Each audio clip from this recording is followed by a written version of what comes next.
Le film Mon inséparable d'Anne-Sophie Bailly a été présenté en avant-première lors de la 16e édition des Arts Film Festival. La projection a été suivie d'un échange avec la réalisatrice qui nous a partagé son parcours ainsi que les coulisses du processus de création du film. On vous laisse écouter ce moment et découvrir nos autres podcasts.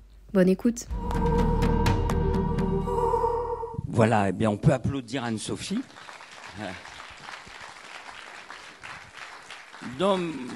Donc, comme je vous l'avais dit, un premier film brillant et passionnant et émouvant. Et alors justement, tu avais réalisé des courts-métrages. Et comment es-tu venu du court-métrage au long? C'est toujours un passage délicat. Comment que ça s'est passé? Et on peut commencer le débat peut-être par un choix de sujet tel que celui-ci pour démarrer. C'est courageux, c'est important, mais déjà ce passage du court au long, comment ça s'est effectué? Et puis maintenant, un premier film qui semble éblouir les critiques et qui commence une belle carrière. Le passage du court au long... Alors, moi, je suis venue au désir de réalisation un peu tardivement, pas très tardivement, mais j'ai travaillé comme comédienne pendant quelques années avant de passer le concours de la FEMIS à 27 ans et d'y faire beaucoup de films. J'ai vraiment... donc la FEMIS, c'est l'école publique de cinéma à Paris. Et j'ai vraiment pris cette école comme un espèce de laboratoire géant où j'ai fait beaucoup de courts-métrages et j'ai expérimenté d'autres choses aussi, du documentaire. Enfin, ça a été très très riche pour moi. Et pendant cette période-là, en fait, on demande aux étudiants réalisateurs, ce qu'ils n'arrivent pas toujours à faire parce que c'est vrai qu'on a des films à livrer, mais de travailler sur un scénario de long métrage qu'on est censé rendre en fait à la fin de nos études. Et j'ai commencé à travailler sur ce film très tôt à l'école, dès de premiers ateliers d'écriture. En fait, il y a eu une expérience que j'ai faite adolescente qui a donné l'étincelle de ce film. Moi, je viens d'une famille de soignants et je travaillais notamment avec ma maman qui est infirmière l'été pour me faire un peu de sous.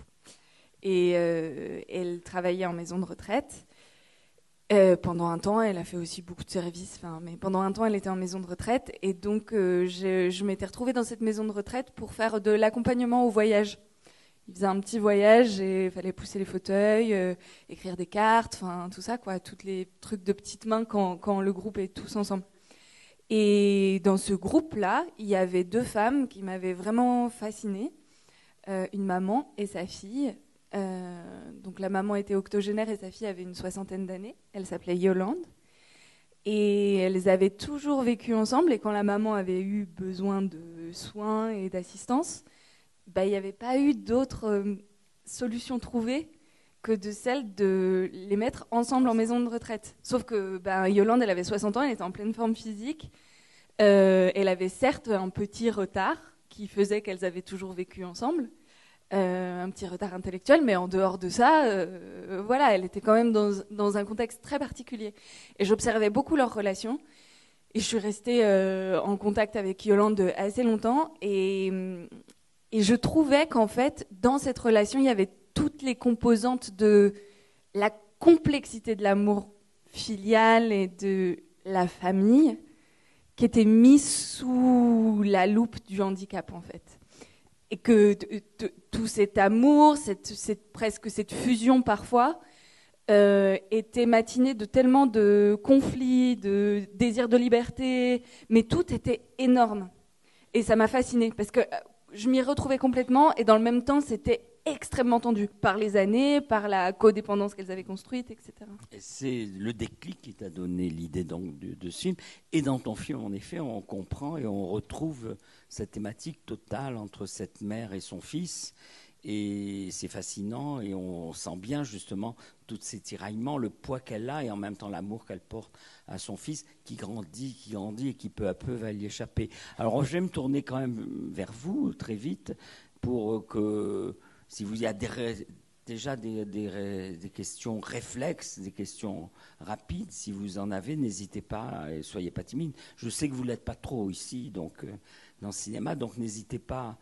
Dès maintenant, peut-être une dame au fond. Oui. On va lui amener un micro. Voilà. C'est pour que toute la salle entende. Hein. Alors, j'ai une question à poser. C'est la personne qui joue l'handicapé, est-ce que vraiment c'est un handicapé ou c'est un acteur bien portant, entre guillemets? Alors, Charles, il est porteur de handicap, mais il est aussi acteur professionnel. Il a fait une formation et moi, j'avais une exigence de représentation et je voulais pas que ça soit des comédiens valides qui jouent les rôles de Joël et Océane. Par contre, je voulais pas non plus, comment dire, je cherchais des grands interprètes aussi. Je ne cherchais pas que des personnes handicapées pour jouer des personnes handicapées. Il fallait des grands interprètes en situation de handicap. Et donc Charles, il est représenté par une des deux agences en France qui représentent des comédiens avec des spécificités, qui sont un peu plus connus maintenant parce qu'il y a eu un gros film qui est arrivé entre-temps.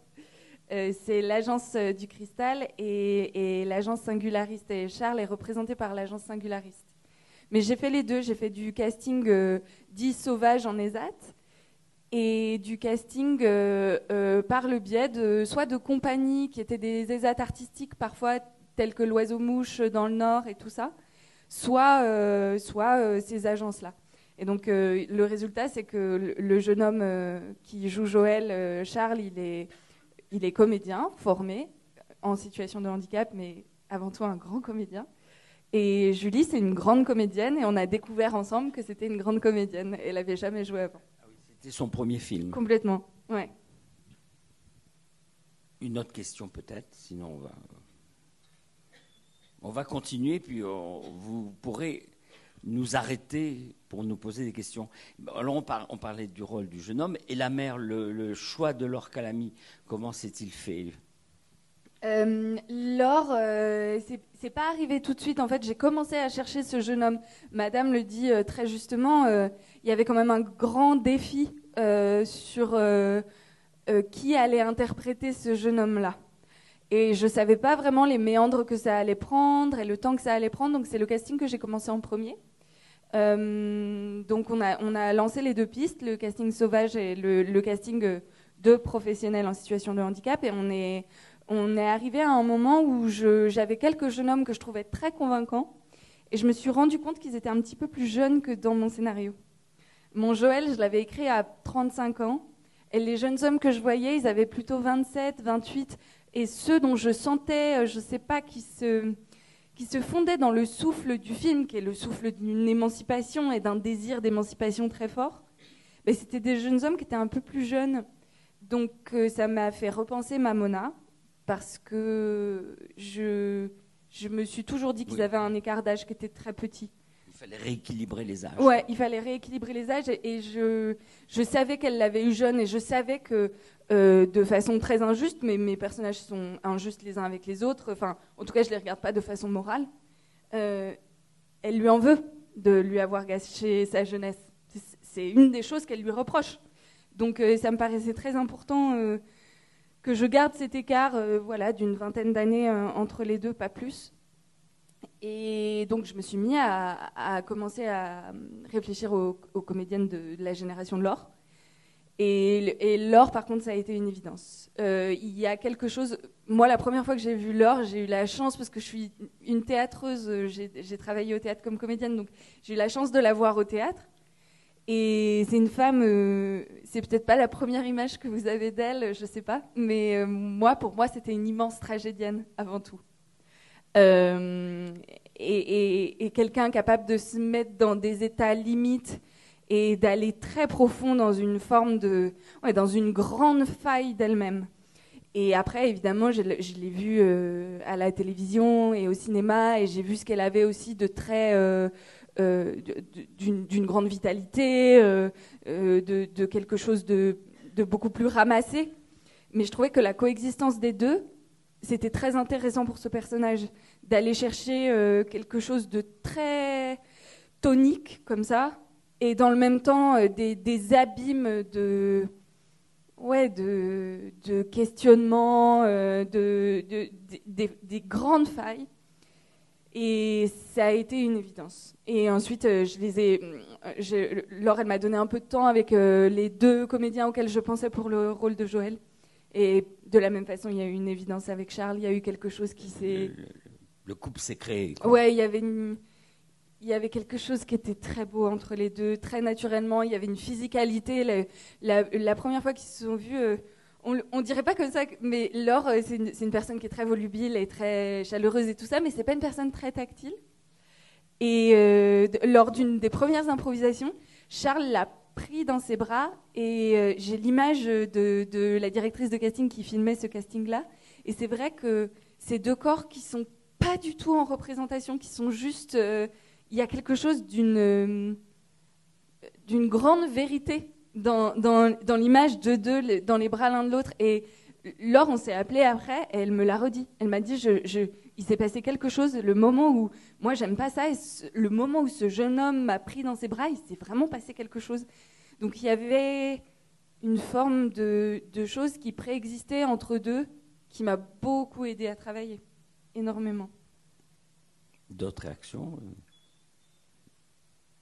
En tout cas, ce qui est très beau aussi, c'est dans le scénario, il y a l'handicap, c'est certain, cette femme qui s'occupe de son fils. C'est aussi la création d'un jeune couple qu'on voit à la naissance, ce qui est très touchant parce que finalement, eux, ils se considèrent comme un couple, justement, un jeune couple qui va se mettre en ménage avec un futur bébé, tout ça.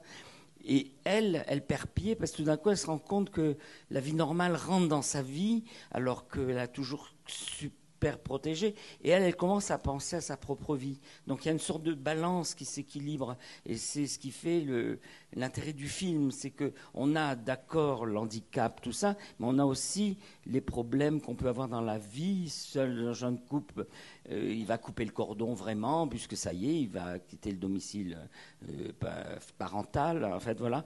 Et elle commence à se dire, mon Dieu, mais voilà, ma vie est ailleurs. Et elle commence, et c'est une prise de conscience qu'elle n'avait peut-être pas avant, quoi. Moi, ce qui me plaisait dans le fait d'être dans le point de vue de Mona, c'est à quel point Joël singulièrement, parce que c'est celui qu'on voit le plus, mais Océane aussi, doivent développer des trésors d'assurance face à tout le monde, face à tous ceux qui doutent d'eux. Et ça, c'est quelque chose... J'ai passé pas mal de temps en ESAT pendant l'écriture du film. Et ça, c'est quelque chose qui m'avait énormément frappée. J'ai le droit de Joël, il vient vraiment pas de nulle part. Moi, je l'entendais souvent de jeunes hommes et jeunes femmes qui sont en fait mes contemporains. Moi, j'ai 34 ans, donc je suis pas très loin de Joël et Océane. Et vraiment une affirmation, mais parce qu'en fait, quand on doute tout le temps de nous, à tort ou à raison, hein, il y a aussi de la protection qui est complètement légitime, mais il faut développer une sorte d'immense confiance en sa capacité à faire. Et ça, Charles comme Julie, de façon très différente. Charles, il est vraiment dans un chemin d'interprète où il veut s'affirmer comme interprète et tout ça. Et Julie, elle est dans un chemin d'autonomisation qui ressemble à celui d'Océane un peu différemment, mais où elle travaille en ESAT comme Océane et tout ça. Les 2, ils ont ça en eux. Ils ont cette espèce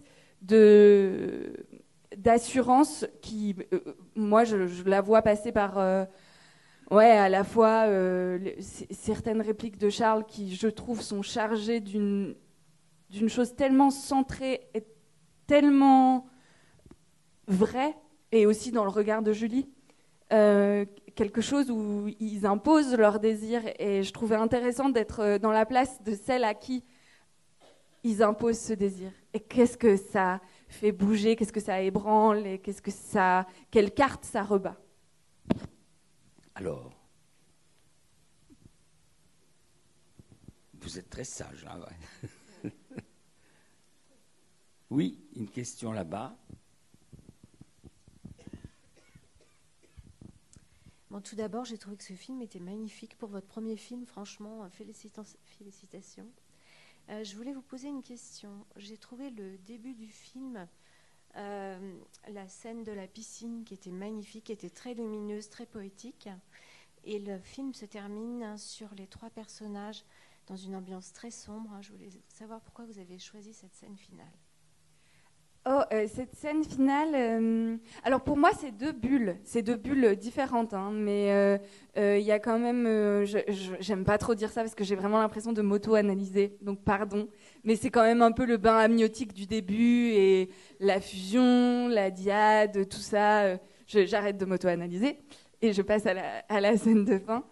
La scène de fin, elle m'a été inspirée. En fait, j'avais envie de leur offrir un tableau, un petit Caravage, quoi. Je sais pas comment dire, même si c'est une salle d'hôpital, et même si on sait pas ce qui va se passer après, et même si leur équilibre est précaire, c'est vrai, et même s'ils ont des épées de Damoclès énormes au-dessus de la tête, la question de la garde, la question d'une éventuelle transmission et tout ça, je voulais quand même qu'ils aient leur petit retable, je sais pas comment dire. Et c'est venu d'une expérience documentaire que j'ai faite. En court-métrage, j'ai filmé à la maternité de Montreuil des jeunes sages-femmes et des jeunes internes en obstétrique. Donc j'ai filmé beaucoup d'accouchements, et notamment d'une jeune femme, une jeune mère qui tenait à ce que je filme son accouchement parce qu'elle le vivait comme une revanche. Elle sortait d'un long épisode de violence conjugale. Et elle me dit « Mais par contre, ça va être filmé dans le noir ». Et je fais « Ah, ok ». J'ai pas non plus la caméra la plus sensible du monde, donc je ne sais pas trop ce qui va se passer. Et en fait, il y avait les grandes lampes cialytiques qui faisaient des découpes avec la sage-femme qui travaillait et tout. C'était magnifique. Et ça m'a complètement saisie. À la fois dans la mystique qu'il y a dans ce moment-là, et que je sous-estime pas du tout, et que j'avais même envie de mettre en valeur pour eux. Et aussi dans cette décision de se créer un endroit de tranquillité et de presque de secret. Je ne sais pas comment dire. Et pour la petite histoire, la sage-femme qui a travaillé donc sur cet accouchement que j'ai filmé, c'est la même dans le film. Je lui ai demandé de revenir, je lui ai dit, franchement Marine, je suis sûre que tu joues trop bien. Et en fait, ouais, elle joue trop bien, je trouve. Et je sais pas, je recherchais, c'est comme si je recherchais la trace de quelque chose, de cette femme qui m'avait dit, je prends la décision de comment ça va se passer pour moi, et tu vas être témoin de ça, tu vas filmer. Je trouvais ça incroyable en fait. Et donc il y a quelque chose qui rappelle ça dans cette scène de fin. Oui. Alors. Oui. Est-ce que vous avez laissé place à l'improvisation au niveau de vos acteurs? Oui. Ouais. Mais j'ai 2 acteurs principaux qui sont extrêmement bavards. Donc, il fallait que je cadre au niveau du langage. Sinon, ça pouvait vraiment partir en scène de 3 heures sur peu de choses. Donc oui, il y a des moments, en fait, il m'offrait tout le temps des choses magnifiques. En général, il m'offrait un truc, je disais, tu gardes ça. Typiquement, en fait, la réplique de fin, c'est une invention de Laure. Mais juste quand elle l'a dit, je me suis dit, non, mais ça, par contre, c'est la fin, c'est sûr. Quand elle lui dit, tu me le montres pas, j'ai fait, oh, mais bien sûr, comment j'ai pas eu... Enfin, ce qu'il le cachait naturellement. En fait, Charles, il faisait un truc qui m'a trop touchée. Je trouve que ce bébé est très bien fait. Mais il le cachait, il avait peur que ça fasse faux bébé. Et donc, il mettait du temps à le dévoiler à sa mère, mais c'était hyper beau dans cette scène. Et à un moment, elle lui lâche sur une des prises, tu me le montres pas. Et je me suis vraiment dit, mais c'est tellement leur relation de dire ça, de dire tu me le montres pas. Et donc, typiquement, j'ai dit, alors celle-là, on la garde, on la fait à chaque fois. Il y en a une autre que j'adore, c'est sur le discours de l'Ecclésiaste. Charles, il a des gros troubles de la vision, je pense qu'il ne m'en voudra pas si je le dis. Et il avait écrit son texte, et les éclairages n'étaient pas cléments, et il n'arrivait pas à lire. Et à un moment, il fait « J'ai écrit quoi, là ?» Et je me dis « Non, mais c'est hyper beau qu'ils disent ça, et que il casse la solennité qu'il a lui-même mis en place et tout. Je trouvais ça hyper beau. Et même chose, je lui ai dit, tu gardes ça. Donc en fait, il y a plein de choses d'eux, mais fallait les cadrer. Donc c'était toujours un jeu entre garder des dialogues serrés, qui deviennent pas bavards et tout ça, et en même temps profiter de leur magnifique relation et leur magnifique naturel. Mais c'était vraiment un jeu comme ça.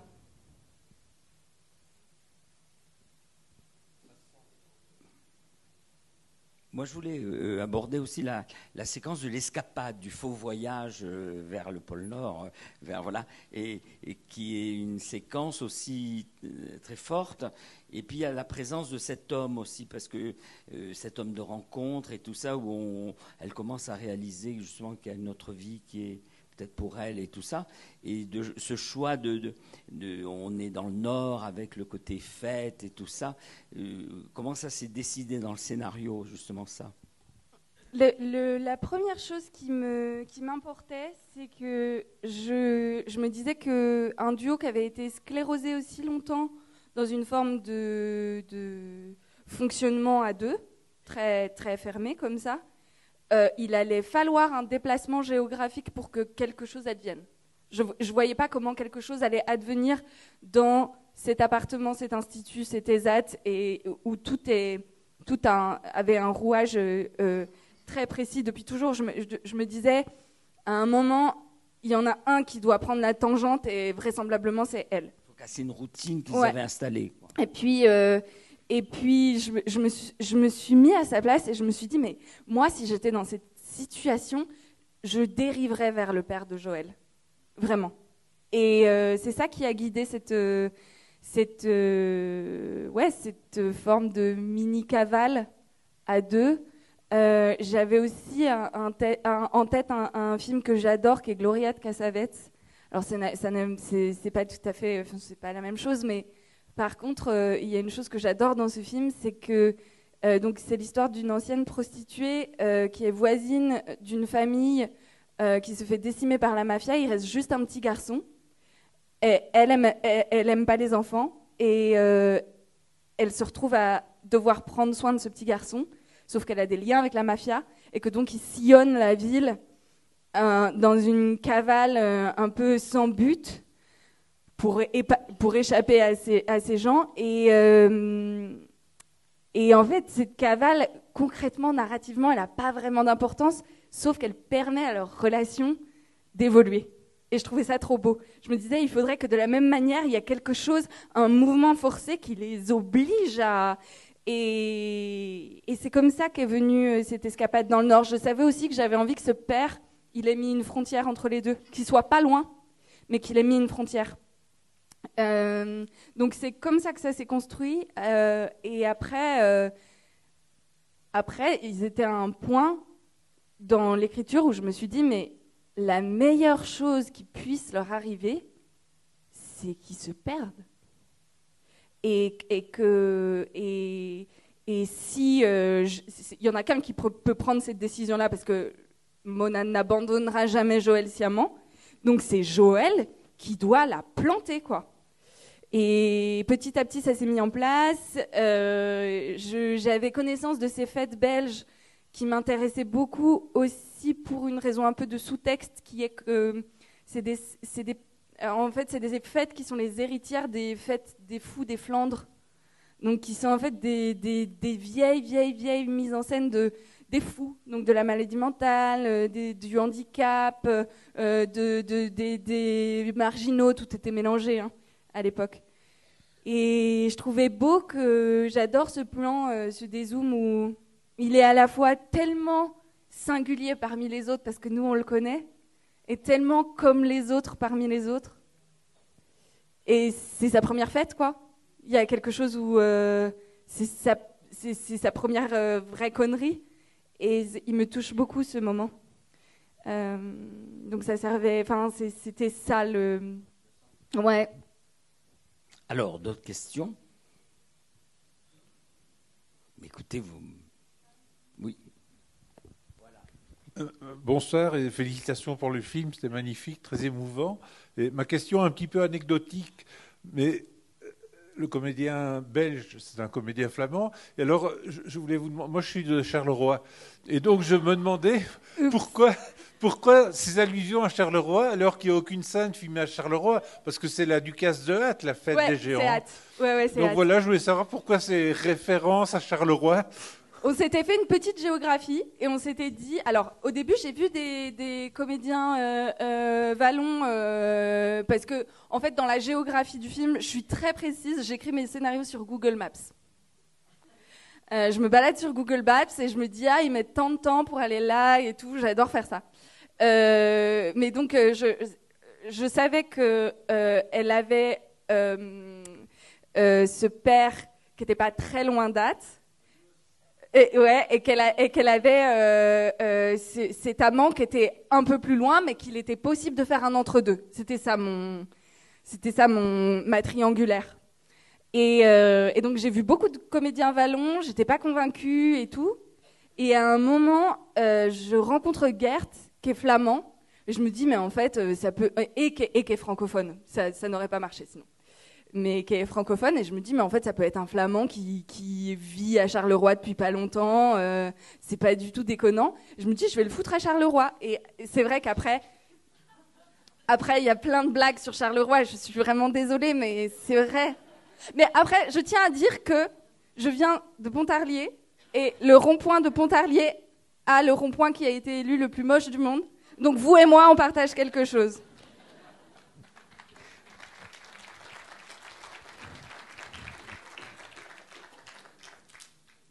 D'autres réactions? Bon, encore peut-être une question, je ne sais pas, non?